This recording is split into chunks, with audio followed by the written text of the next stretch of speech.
Continuando com o aprofundamento sobre as instituições financeiras públicas federais com atribuições especiais, vamos falar agora do Banco do Brasil, que é certamente uma das instituições cujos concursos bancários é mais concorrido. O Banco do Brasil foi criado ainda no tempo da colônia, mais precisamente no tempo do Reino Unido, com D. João VI, quando houve a vinda da família real portuguesa para o Brasil. Ele ficou um tempo desativado, depois foi reativado na época do Barão de Mauá, já no Império, mas não vamos tratar de todo o histórico de mais de 100 anos, praticamente 200 anos do Banco do Brasil. É importante para você, candidato, conhecer a história mais recente do Banco do Brasil, particularmente em dois momentos. Primeiro, porque até 1964 não existia o Banco Central, então o Banco do Brasil acumulava as atribuições do Banco Central. Existia a Superintendência da Moeda e do Crédito, a SUMOC, que era uma superintendência do Banco do Brasil, que fazia às vezes de Banco Central. Isso é importante saber, porque quando foi criado o Banco Central, o Banco do Brasil ainda continuou tendo algumas atribuições, principalmente a chamada conta movimento. O Banco do Brasil tinha acesso à conta do Tesouro Nacional. E isso perdurou até 1986. Relembrando que o Banco do Brasil é uma SA de capital misto, com controle acionário exercido pela União. Então, nós já vimos uma diferença importante entre o Banco do Brasil e o BNDES, que tratamos em aula anterior. Porque o BNDES tem o seu capital dividido em ações, mas ele é uma empresa pública, porque a totalidade das ações do BNDES é de propriedade da União. O Banco do Brasil não é assim. O Banco do Brasil é uma sociedade de economia mista. Isso significa que é uma SA com capital dividido em ações, tem ações na Bolsa, está inclusive no novo mercado, como nós vamos ver daqui a pouquinho. Entretanto, a maioria do capital votante é de propriedade da União, do governo federal. O controle acionário do Banco do Brasil é exercido pela União. Como estávamos comentando então, até 86 ele era uma autoridade monetária, porque ele ainda detinha a chamada conta movimento, porque ele tinha acesso à conta do Tesouro Nacional. Isso era uma herança dos tempos da SUMOC, da Superintendência da Moeda e do Crédito. Em 1986, houve uma importante mudança na composição e nas atribuições do Banco do Brasil. Ele deixou de ter acesso à conta movimento, manteve-se como um principal agente financeiro do governo federal. Em contrapartida, em compensação, foi autorizado a atuar em todos os segmentos do mercado abertos às demais instituições financeiras. Antes disso, o Banco do Brasil tinha uma série de restrições, ele não podia atuar nisso, naquilo, mercado de capitais. Então, a partir de 86, ele passou a ser uma instituição financeira equiparada às instituições financeiras privadas, mas manteve, como nós vamos ver com mais detalhe daqui a pouquinho, o papel de principal agente financeiro do governo federal. Então, no próprio ano de 86, o Banco do Brasil instituiu a BB-DTVM, Banco do Brasil Distribuidora de Títulos e Valores Mobiliários. Quando ele começou a se transformar num conglomerado financeiro, ele era basicamente um banco comercial e um banco com acesso à conta movimento. A BB-DTVM foi uma das primeiras subsidiárias criadas pelo Banco do Brasil nesse processo de transformação em conglomerado financeiro. Relembrando que a Banco do Brasil DTVM, Distribuidora de Títulos e Valores Imobiliários, é hoje a maior distribuidora do mercado de capitais. Em 1987, foram agregadas mais 4 instituições ao conglomerado financeiro do Banco do Brasil. A BB Financeira, Leasing, Corretora de Seguros e Administradora de Bens e Administradora de Cartões de Crédito. A administradora de cartões de crédito do Banco do Brasil, no ano seguinte, lançou o Ourocar, que foi o cartão de crédito específico do Banco do Brasil, emitido pela BB Cartões, e foi o primeiro cartão múltiplo do mercado, o primeiro cartão que tinha ao mesmo tempo funções de crédito e de débito, que permitia o acesso à conta do cliente e também tinha as funções de cartão de crédito. E as operações de leasing financeiro, iniciadas em julho de 88, como a operação da BB Leasing. Em 88 ainda foi criado o Banco de Investimento do Banco do Brasil, o BBI. Em 89, no Rio de Janeiro, o Banco do Brasil lançou o seu primeiro centro cultural. Os centros culturais do Banco do Brasil são, hoje, uma instituição reconhecida em várias grandes cidades, com uma programação de apoio e atividades culturais bastante relevante.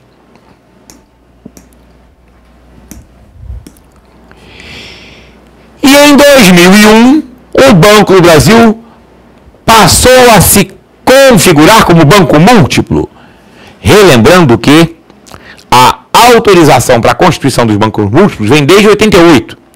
Mas naquela época, 88, 89, o Banco do Brasil ainda se caracterizava como conglomerado financeiro. Ou seja, várias instituições em separado. Em 2001, foi feita a unificação daquele conjunto de instituições de leasing financeira numa única empresa, o Banco Múltiplo Banco do Brasil S.A., que foi um movimento copiado em conjunto, acompanhando a tendência do mercado, porque traz redução de custos, racionaliza processos e otimização da gestão. Em 2006, o Banco do Brasil completou 100 anos com as suas ações listadas em Bolsa de Valores e ele aderiu ao chamado novo mercado. Relembrando, na nossa aula bem anterior sobre mercado de capitais, as empresas, as sociedades anônimas que aderem ao chamado novo mercado da Bovespa, elas têm uma série de exigências de transparência de governança corporativa, mandato unificado para o Conselho de Administração, por exemplo, mas a fundamental diferença é que o Banco do Brasil, como qualquer empresa que adentra ao novo mercado, o seu capital passa a ser dividido exclusivamente em ações ordinárias. E como o Banco do Brasil tinha ações preferenciais, ele fez uma oferta pública de lançamento, de venda de ações neste período, ações que estavam em poder do governo, ações que estavam em poder do BNDES. Não foi um IPO, o Banco do Brasil já é empresa aberta há 100 anos, há mais de 100 anos no momento em que estamos fazendo essa gravação. Mas, naquele momento de 2006, foi uma oferta secundária, porque eram ações já existentes, não era nem um aumento de capital, mas eram ações já existentes que estavam sendo transformadas em ações ordinárias. O governo adquiriu o volume suficiente para manter o controle acionário e o restante foi distribuído pelo mercado, porque um dos compromissos que a empresa, ao aderir ao chamado novo mercado da Bovespa, que é o grau máximo, grau maior de governança corporativa, ela se compromete a ter no mínimo 25% das suas ações no chamado free float, ou seja, livremente negociáveis. É um parcela do capital que não está na mão dos acionistas controladores e nem está em tesouraria, está no mercado, disperso e disponível para negociação. Essa é uma outra exigência importante do chamado novo mercado da Bovespa. No mínimo 25% do capital disperso e para livre negociação em bolsa.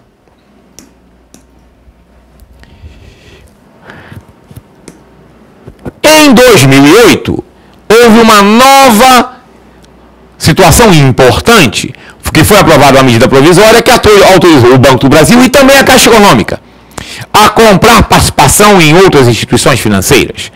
Com isso, o Banco do Brasil adquiriu o Banco Nossa Caixa, que era a antiga Caixa Econômica Estadual de São Paulo, foi incorporada pelo Banco do Brasil. O Banco do Brasil também adquiriu o Banco do Estado do Piauí e o Banco do Estado de Santa Catarina, reforçando a sua presença nestes estados. E em 2010, o Banco do Brasil deu um passo importante na sua trajetória internacional, porque ele passou a ser o acionista controlador de um banco argentino, o Banco da Patagônia.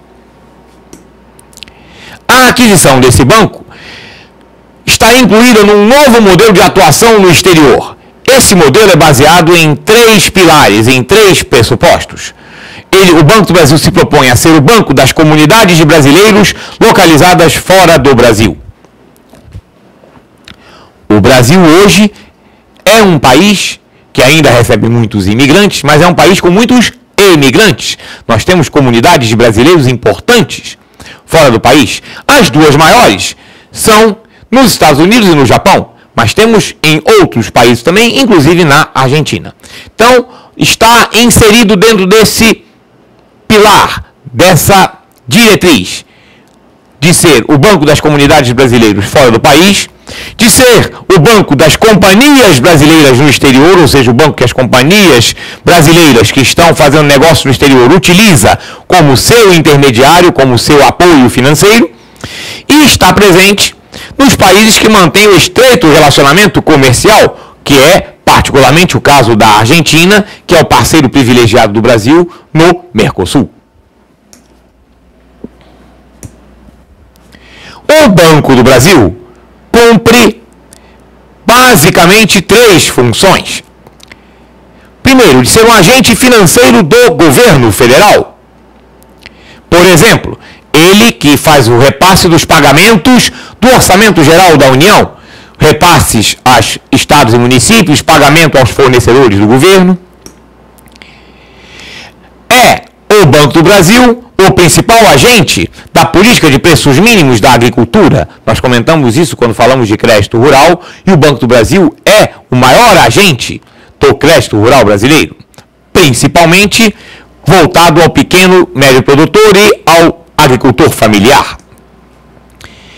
E na política de comércio exterior, tanto fornecendo financiamentos à exportação, o Banco do Brasil é o principal agente financeiro do comércio exterior, é o banco que tem o maior volume de concessão de financiamentos à exportação, principalmente do ACC, adiantamento sobre contrato de câmbio, que nós vimos quando falamos de câmbio e comércio exterior. Mas, além disso, também o Banco do Brasil cumpre o papel de ser o agente pagador do governo no exterior. E a segunda função do Banco do Brasil é de ser o banco comercial, com a sua rede de agências atendendo os seus clientes, pessoas físicas e jurídicas. E a terceira, de ser um banco de investimento e também um banco de desenvolvimento, com créditos de médio e longo prazo. O Banco do Brasil, ele é o agente financeiro do Fundo de Desenvolvimento do Centro-Oeste, que é um fundo formado por recursos públicos voltado para o desenvolvimento daquela região. Nós sabemos, falamos em aulas anteriores, que o Fundo Constitucional do Norte é operado pelo Banco da Amazônia e o Fundo Constitucional do Nordeste é operado pelo Banco do Nordeste do Brasil. O Centro-Oeste, como não tem um banco próprio, o Fundo Constitucional de Desenvolvimento do Centro-Oeste é operado pelo Banco do Brasil, e aí é uma atuação como carteira de desenvolvimento, que é uma carteira exclusiva de bancos públicos. Fizemos assim um apanhado da história e das atribuições especiais do Banco do Brasil.